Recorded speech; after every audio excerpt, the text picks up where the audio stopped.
Good morning, everyone. Happy Tuesday. Welcome back to KXAN Live. I'm Esmeralda Zamora, and today we're gonna start again with our space segment with our very own KXAN Eric Henriksen. Eric, thank you so much for joining us. I know we have a lot of moon talk today. How are you doing, and what can you tell us? I'm a little moony, I guess. I guess that's the way to go. No, I'm in a great mood. It's a good day.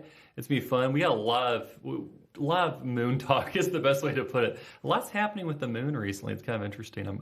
I'm surprised how mooned out we're going to be by the end of this. Yeah, and it's not just our moon that we're exploring, right? There's many more.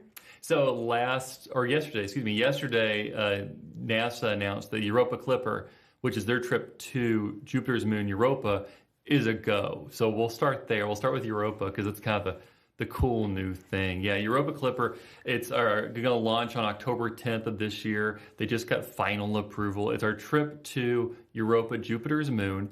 Pretty cool. The Clipper mission's actually, the ship is the largest spaceship NASA has ever built to fly to a different celestial body in our solar system. Pretty wild. It's 100 feet across once it's fully expanded. And actually parts of it were built right here in Austin, Texas at the University of Texas.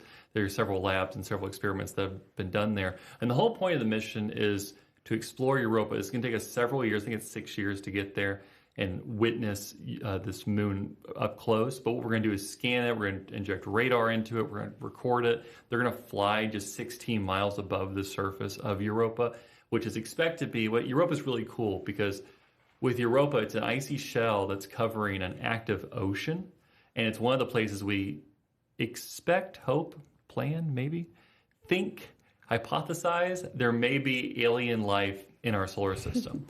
Because of this ocean, one of the theories is that we need water to create life, and this is a big old ocean planet covered with a nice icy shell that protects it from Jupiter's radiation, so it's pretty cool. And when you say alien life, you don't mean the little green people walking around, but it could be anything, right? I mean, I hope it's little green people walking around. I sincerely doubt it. It's probably bacteria or undersea, kind of like fish, things like that we could possibly see.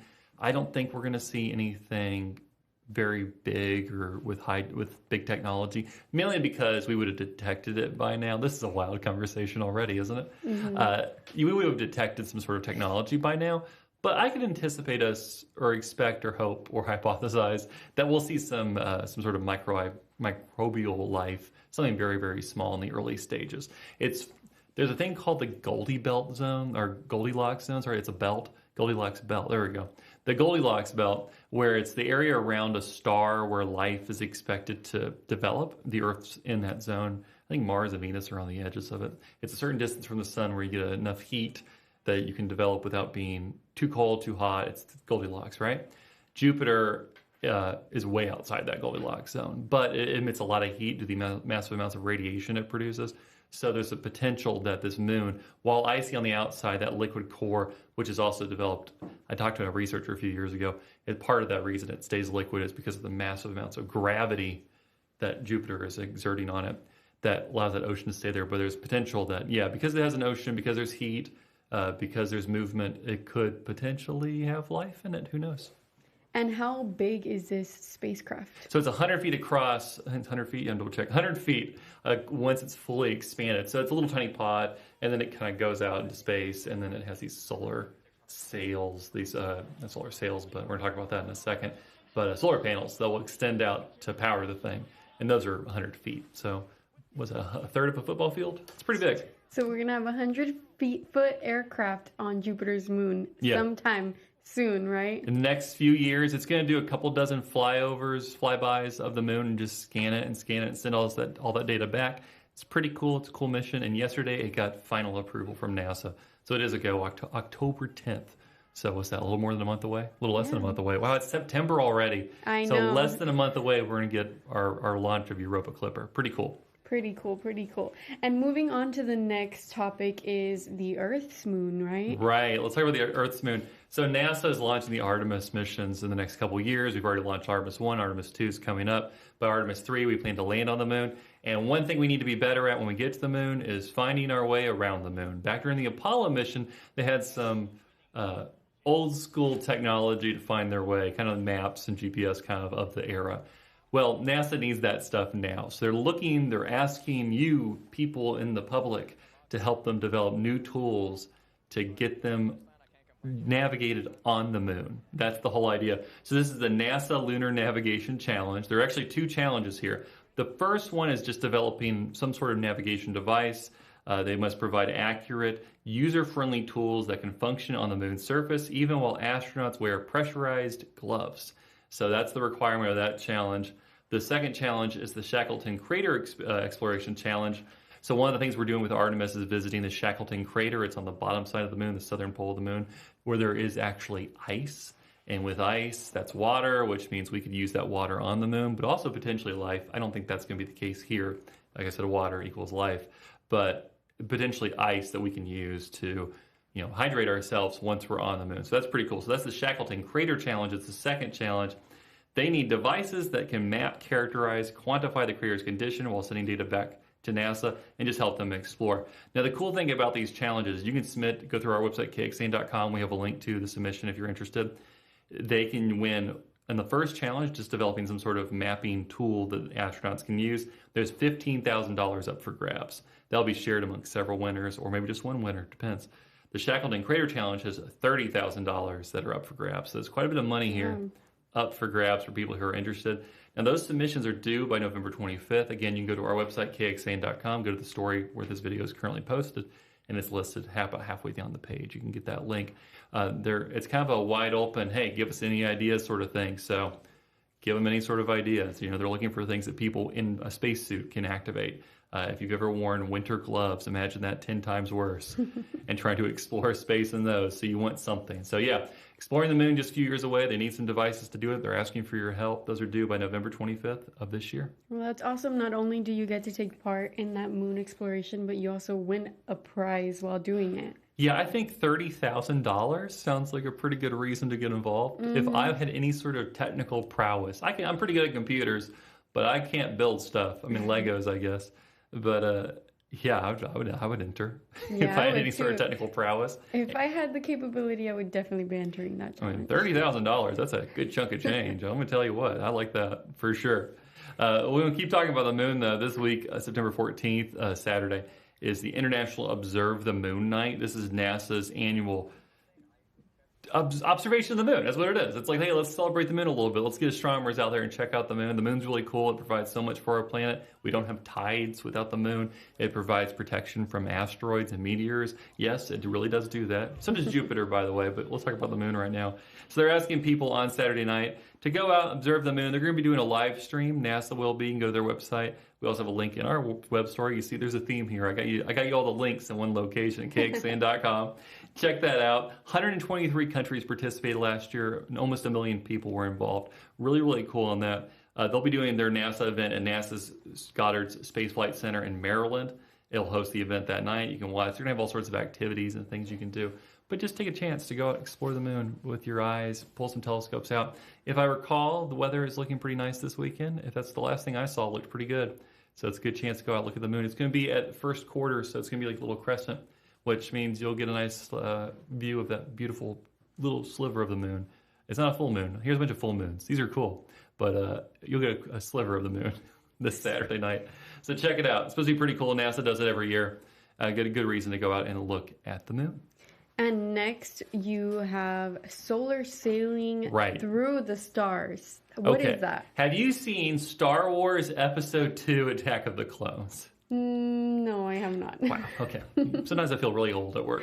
So Star Wars Episode 2, Attack of the Clones, there's a scene where a spaceship's sailing through space and all of a sudden it opens up and there's big sails. Well, NASA saw that and said, we should try that. And they did. So it was April this year, they launched, I'm going to get the name right, the Solar Sailing Technology ACS-3 system, the Advanced Composite Solar Sail System.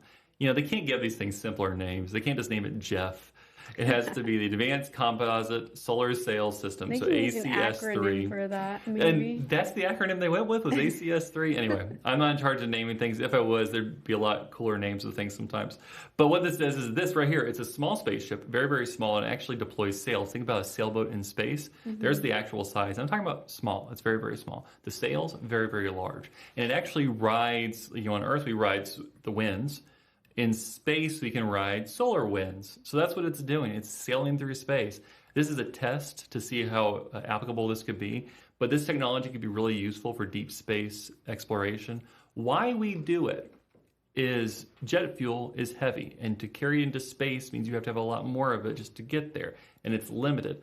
Sailing is not limited. You can, once you get the solar sails, solar winds beneath the mast. I'm going to start talking like a pirate in a second. You can sail all the way to the horizon. So the idea is we can launch stuff deep into space using these big solar sails. This is the test. And they're actually, you can see it right now. NASA just launched, I think, on their app, on their NASA app, that will track it for you. So you can actually see it in the night sky, see this sailing. They have this thing, hashtag, I think it's spot the sail. Mm-hmm. So they're hashtag spot the sail, so you can see this sail as it's soaring through space.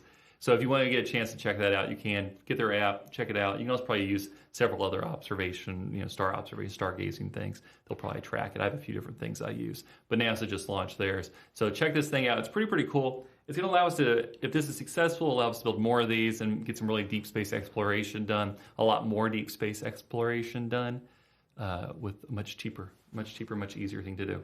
So if you do track it and find it, you can just post your picture with that hashtag so Absolutely. NASA can see it? Post it with the hashtag, and NASA will share it on their website and on their social media app. So there you go. Cool way to get some of your photos out there for the big audience that NASA provides. And cool way to get your photos watched by NASA, right? Exactly. Yeah. I'm always thinking maybe they're looking for someone who takes photos or something. Good way to get a job with them. They have a lot of photographers, so who knows? If you're really into space photography, this is the way to go. Yeah, Start with Spot the Sail. Hashtag Spot the Sail. Spot the Sail. And moving on, we're going to talk about astronauts, right? We have our Starliner astronauts. We have a couple astronauts to talk about. So first, Starliner. Let's talk about this. Over the weekend, the Starliner returned to Earth, Boeing Starliner. As you all may remember, this has been a kind of a PR disaster over the last few months. So Boeing Starliner was supposed to go up to the International Space Station for just a few days. That turned into weeks. That turned into months. And it returned over the weekend with no astronauts on board. It was just an empty spaceship. The astronauts are on the International Space Station. Butch Wilmore and Suni Williams, so those two astronauts. And they're going to hang out there until February, which will be the next return. There it is. There it is coming back. They noticed there were issues with had a helium leak and faulty thrusters, which is why they decided it probably wasn't safe for the astronauts to be on board. And then it returned, and so they're going to take it over to Florida, take a look at it and see what's wrong with it. Fingers crossed, not much, because this is kind of a big thing for Boeing. They got one of the contracts from NASA a few years ago. It was them and SpaceX. They got these contracts from NASA. And without these are the contracts that will send them to space and make them included in the new space race that we keep looking at and are a part of. So yeah, this is back. Hopefully Boeing can work it out, but it's been kind of a disaster for them. We've been talking about it for weeks.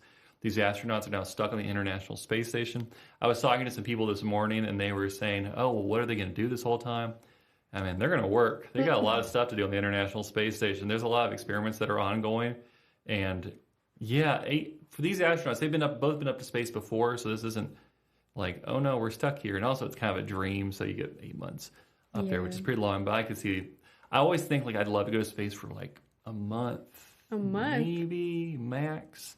And then I want to go home to my family. I would get kind of homesick for sure. Miss the food probably too. The food always looks pretty good to me, honestly. The food looks pretty good. I don't mind the food so much. But they shipped up like Pizza Hut and stuff in the past. You can get good food up there. You can get food up there? Yeah, they have I'm not sure how often they are, but they're pretty regular shipments of food. And so you tell them what you want. Before you even go up, there's like a whole menu tasting. This is a little sidetrack, but there's a little menu tasting you do. And NASA figures out what food options you can have. And so they send some up with you then, but then they can keep sending them up. We have resupply missions to the International Space Station that are pretty regular. And so, yeah, you can get lots of food. I think it was Pizza Hut, or maybe it was Domino's. They delivered pizza to space. So you can do it. It is possible. So, yeah.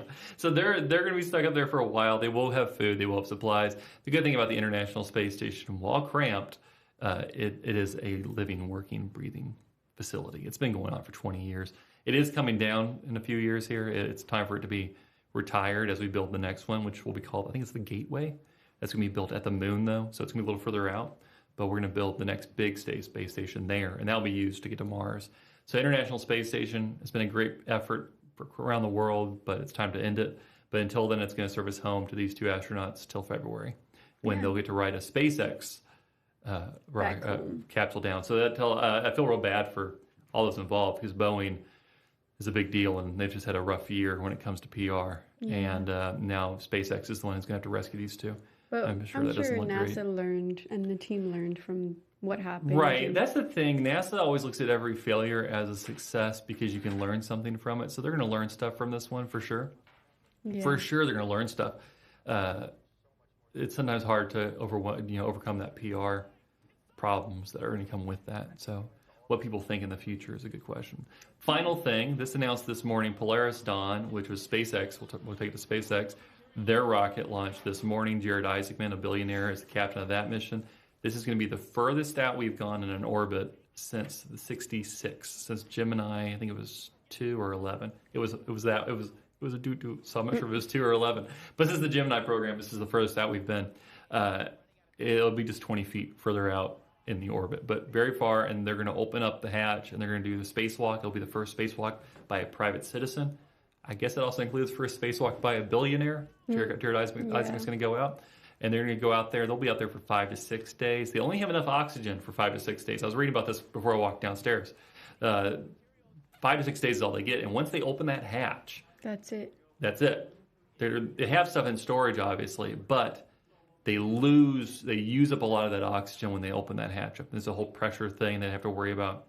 So they're going to be limited on that. But it launched this morning. It was 5:50 something Eastern. So what does that make it? 4 something our time? 4 something Central? 4:50-ish. So it launched, made it to space. Really, really cool. Polaris Dawn is up there. I actually got to speak with Jared Isaacman last year, and we just kind of chatted about how excited he was. It was just, we were talking about something else, and I was just like, so, you got this mission coming up. This is pretty cool, right? And so we talked about that for a while. So it's going to be a high Earth orbit. It's the furthest out we've been since the 60s, which is wild. It'll be the first commercial person to go do a spacewalk. It'll be the first billionaire to do a spacewalk. It's in the Dragon capsule, SpaceX's capsule. Someone described it, I swear, in an article I read before I walked downstairs, as an igloo, as the SpaceX igloo. I've never seen it as an igloo, but now I can't unsee it. It's an interesting, but I think all spaceships look like igloos. Kind of look like igloos. You know, their tops are rockets. Pretty cool. It's Isaacman, Jared Isaacman, 2 SpaceX engineers, and a medical officer on board. First ever commercial spacewalk, marking a significant step forward for private space exploration. They're going to be out. I'll give it to you in kilometers first, and then I'll do it in miles.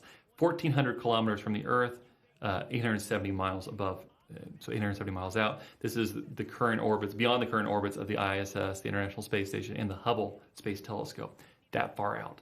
So furthest out people have been, I mean, really since the moon, to travel to the moon. I mean, no one's been out that far. Yeah, so since, what was the last landing? It was like 78 or something. Yeah. That was the last time we were out that far. So it's a big difference. That's going to happen. So they launched this morning. They'll be out, I think it's either later today or tomorrow. They'll do the walk. And then they'll have a few days out there. We'll see that video coming in soon when that happens. Oh, I'm so excited for that. The one thing, and it'll be on X. It'll be on the social media app X, is where you'll see it. The one thing they had concern about is once they open the hatch. So the way the pod's built, it's very old school, just like they did in the 60s. It's not like with the International Space Station, they have kind of an airlock system. This one, they close the hatch. Everybody puts their suits on. They open the hatch, and then it goes out. It's a pod. It's not like a full spaceship in that way. So he's just going to go out. And so one concern they have is once the pressure has been released, can they close it again? And I bet they will. I'm not as concerned. They'll figure it out. And I'm sure they'll close it somehow. But they only have 5 to 6 days of oxygen. Period. So they either make it back, or I was curious. I didn't see an article about this. If they can launch or they can dock at the ISS, if that's possible. I assume that's possible. I think so. They should be able to have a backup or something. They have to have a backup. So 5 to 6 days. So we'll find out in the next week how successful this has been. Pretty cool. Again, little baby steps. I could see it as my children and grandchildren are just living in space. I could retire in space. I'm already making dreams. Here. You can vacation in space. I love a space vacation. Again, month tops. I prefer like a week-long vacation, though. Anything longer than a week, I start to get grumpy. Yeah. I'd miss home. Yeah, I miss home. I get bored easily. Is this everything that you have for us? Is there That's something you wanted everything. to share? I threw a lot at you today. Yes, what we was had your a favorite lot of- part? Favorite story? I think my favorite story is the Jupiter mission, the Jupiter moon mission, because that's something we haven't really been doing. Right. So it's pretty new, and to be alive when it's happening is going to be awesome. Pretty cool, and a lot of the research done right here in Austin, so even cooler. Yeah, we have a little bit of Austin in space now. Oh, for sure, yeah. We're slowly clawing our way up there. Eventually, they'll lift the whole city up on big balloons and just get us all of us up there. That would be awesome. Be wild. And your stories, your story is living right here on kxan.com. Every single one of those topics that we covered today are here with more information, right? Absolutely, and links to all the things we mentioned, the NASA app, Starliner's information, solar sailing technology. I provide all sorts of information for you. A lot of cool photos too, I think. I think that one's a pretty cool concept photo right there. Super cool photos, super cool links. If you're interested in any one of these topics in specifics, there's more details on our website that Mr. Eric Henriksen wrote for all of us, and they're going to live there for forever. Forever, until the internet collapses because of the AI invasion. But we'll see what happens. Well, thanks so much for joining us, Eric. It was a pleasure, and I'm excited to hear what more you have for us next week. I'm sure there'll be something wild. Hopefully no more astronauts stuck in space. We'll see what happens, though. Yeah, hopefully they're back. Thank you. And that's all we have today for the Space. Remember, this is going to happen every single Tuesday at 9:30 a.m. if we can make it happen. And we would love to have you back. Remember, we have more streams planned for later today and onto the rest of the week. Thanks for joining us. I'm Esmeralda Zamora.